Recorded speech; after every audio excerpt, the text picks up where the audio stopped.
ఓ తండ్రి డైరీలో చివరి పేజీ. చిన్నా, అలిసిపోయాను, నీరసపడిపోయాను, ముసలివాణ్ణి, దయచేసి నన్నర్థం చేసుకో. బట్టలు వేసుకోవటం కష్టం. తువ్వాలేదో చుట్టబెట్టుకుంటాను, గట్టిగా కట్టుకోలేను, అందుకే తొలగిపోతుంటుంది. కసురుకోకు. అన్నం తింటున్నప్పుడు చప్పుడవుతుంది, చప్పుడు కాకుండా తినలేను, అసహించుకోకు.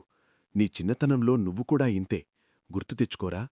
బట్టలు సరిగ్గా వేసుకునేవాడివి కాదు, అన్నం కూడా అంతే, పెద్దగా శబ్దం చేస్తూ తినేవాడివి. ఒకే విషయాన్ని పదే పదే చెబుతుంటాను, విసుక్కోకు. స్నానం చేయటానికి ఓపిక ఉండదు, చేయలేదని తిట్టకు. నువ్వు కూడా చిన్నప్పుడు స్నానం చేయమంటే ఎంత ఏడిపించేవాడివో గుర్తుందా?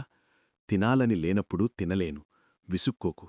కీళ్లనొప్పులు, నడవలేను, ఊతకర్ర నాతోనే ఉండాలి, లేనప్పుడు నీ చెయ్యి అందించి నడిపించు. నీకు నడక వచ్చేవరకు నేనలాగే నిన్ను వేలు పట్టుకునే నడిపించాను.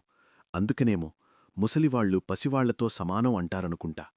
ముసలికంపు కొడుతున్నానని అసహ్యంగా చూడకు, దగ్గరగా తీసుకుని కూర్చో. నువ్వు చిన్నప్పుడు నువ్వెలా ఉన్నా నేనలాగే దగ్గరగా తీసుకునేవాణ్ణి. నువ్వలా తీసుకుంటే ధైర్యంగా, ఆనందంగా, హాయిగా నవ్వుతూ చనిపోతాన్రా. ఇట్లు మీ నాన్న.